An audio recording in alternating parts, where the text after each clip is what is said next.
Bonjour à tous et bienvenue dans cette nouvelle vidéo. Notre sujet du jour sera La forme de l'eau, l'œuvre cinématographique de Guillermo del Toro. Ce film est sorti en 2017 et est identifié comme un thriller dramatique. Pour ceux qui regardent cette vidéo avant de l'avoir vue, je vous conseille de mettre sur pause et de le regarder, puis de revenir juste après pour entendre ce que j'ai à vous dire à son sujet, car je vous préviens, il va y avoir des spoilers. Pour ceux qui l'ont vu il y a longtemps et qui ne se souviennent plus du sujet, je vais vous faire un petit résumé rapide. La forme de l'eau, ou The Shape of Water dans la version originale, raconte l'histoire de Liza, une muette qui travaille dans un laboratoire aérospatial gouvernemental en 1962. Elle mène une existence routinière jusqu'à ce qu'elle découvre avec sa collègue Zelda une expérience ultra secrète. Va alors s'en suivre une histoire d'amour entre elle et une créature amphibie qui se trouve être l'expérience ultra secrète.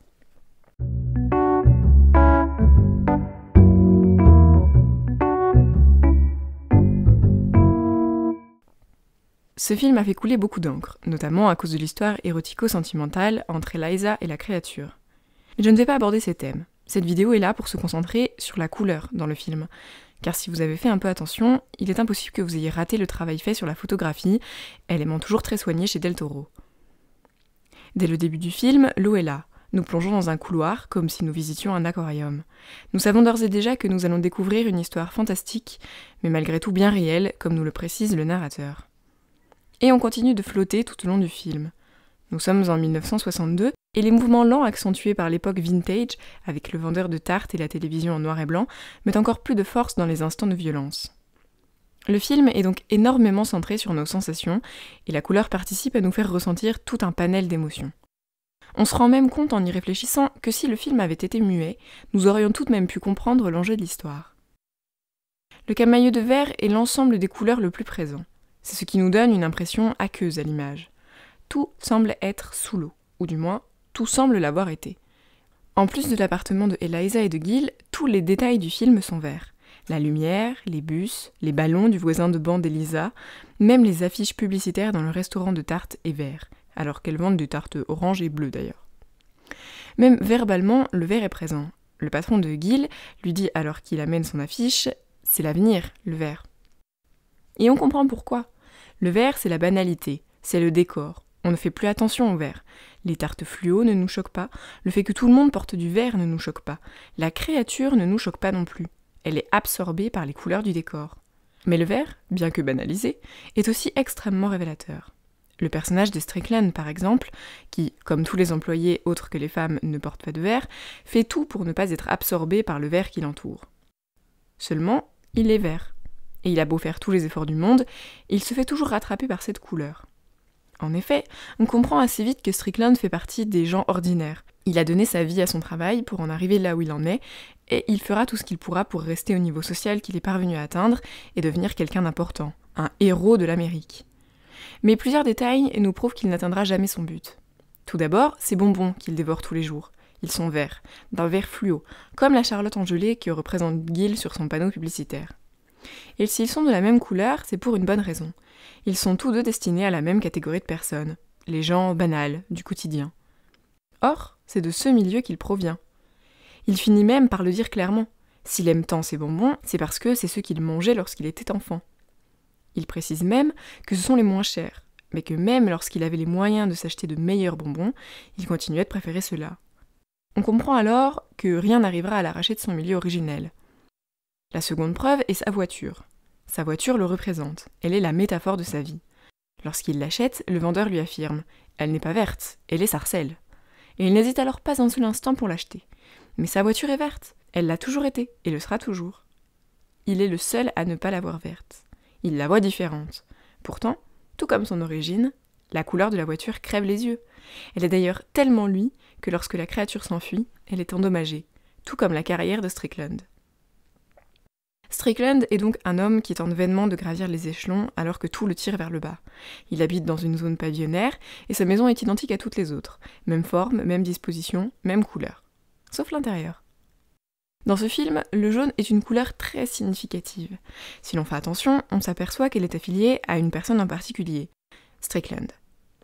Car le jaune est la couleur qu'il veut pour représentation, et cela illustre son orgueil, car Strickland est quelqu'un de très orgueilleux. En plus de se vouloir représenter par la couleur solaire, il se compare à Samson, un héros biblique qui a reçu de Dieu une force surhumaine. Il se pense supérieur à un grand nombre de personnes. Il pense mériter une place, dans une situation sociale élevée, plus que tous les autres. Il est prêt à tout pour parvenir à ses fins, quitte à détruire, blesser ou même tuer. Mis à part sa voiture qui le représente, tout ce qui lui appartient est de couleur jaune. L'intérieur de sa maison est jaune, sa femme est habillée en jaune, comme lui d'ailleurs, et son fils est habillé en jaune. L'intérieur de son chapeau est jaune. Mais cela va plus loin, tout ce qui est lié à lui contient du jaune.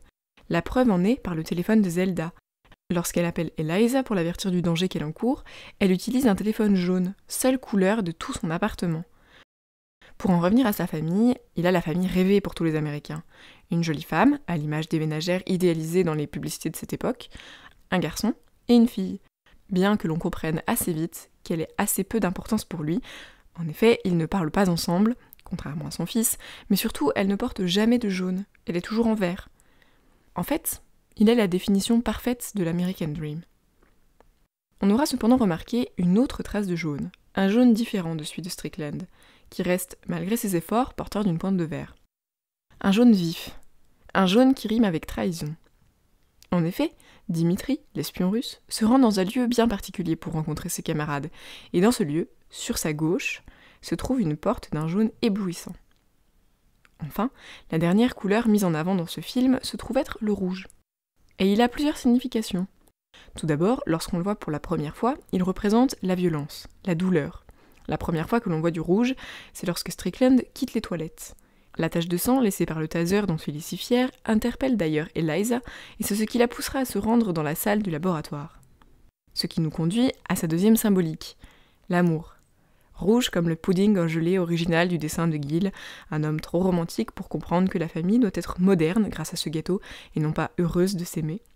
Rouge comme les chaussures qu'Eliza désire acheter dans la première partie du film, représentant sa quête d'amour, une paire qu'elle achètera lorsqu'elle le trouvera. Rouge comme son serre-tête quand elle entre dans le bureau de Strickland après avoir sauvé l'amphibien. C'est Eliza qui porte le plus de rouge. Elle est la représentation de l'amour dans ce film. D'ailleurs, à la fin de celui-ci, c'est entièrement en rouge qu'elle emmène l'amphibien au dock. Mais il représente la violence, la douleur et le danger presque au même niveau. Rouge comme la main de Strickland lorsqu'il sort du laboratoire après s'être fait mordre par l'amphibien. Rouge comme le sang de tous les personnages. Rouge comme la lumière des caméras, comme le téléphone qui semble être réservé aux appels urgents avec le haut commandement, et enfin, rouge comme le drapeau communiste. Car on le comprend assez vite. Strickland, dans le rêve américain qu'il incarne, n'a qu'un ennemi, les bolcheviks.